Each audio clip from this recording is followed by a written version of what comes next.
Happy Friday, everyone. This Sunday is Mother's Day, and what better way to celebrate Mom than with afternoon tea? So we are going to do just that.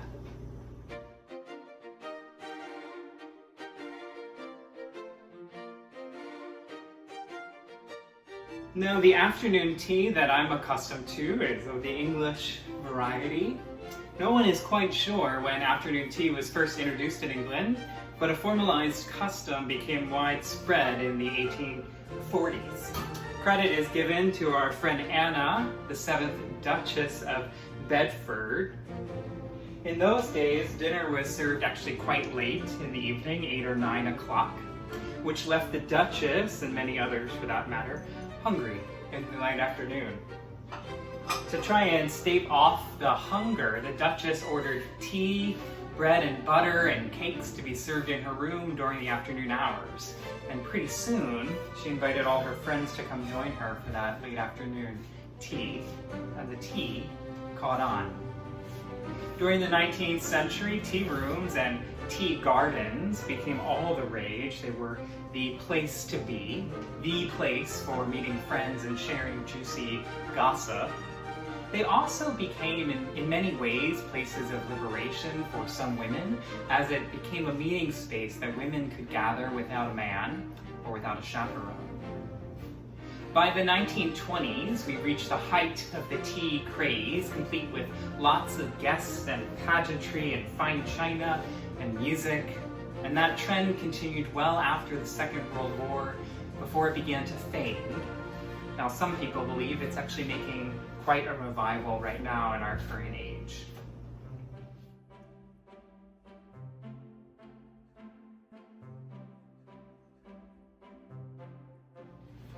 One of the greatest faux pas is to mix up the term high and afternoon tea. High tea is another thing altogether from afternoon tea, which was the province of the upper class.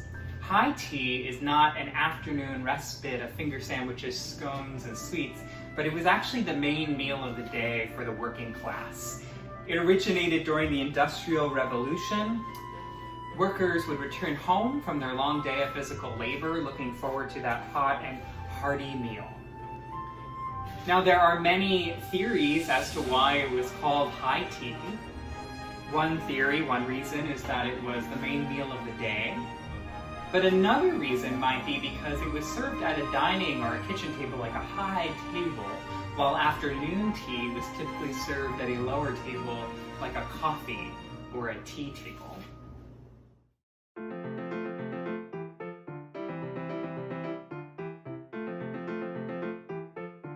The staple for a good afternoon tea, of course, is a good scone. I'm making my favorite recipe now.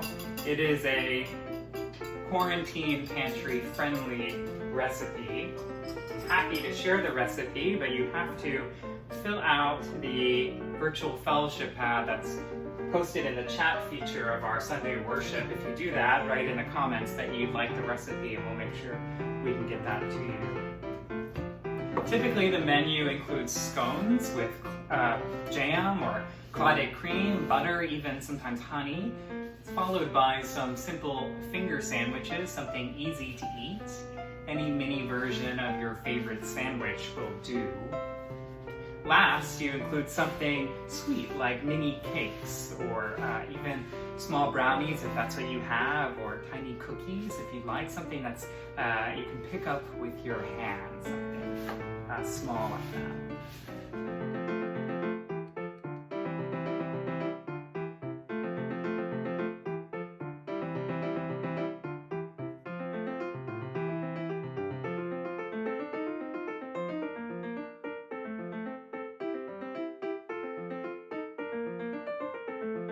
The tea itself is the lifeblood of the event.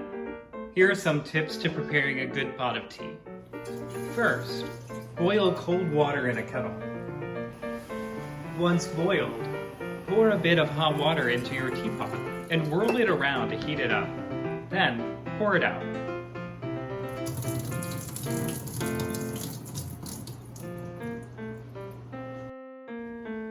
Add your tea. I like 1 teaspoon of tea leaves for every cup of water.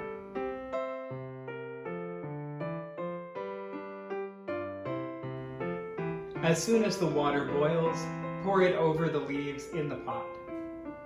Then, steep the tea for the right amount. Oversteeping tea can sometimes lead to a bitter cup.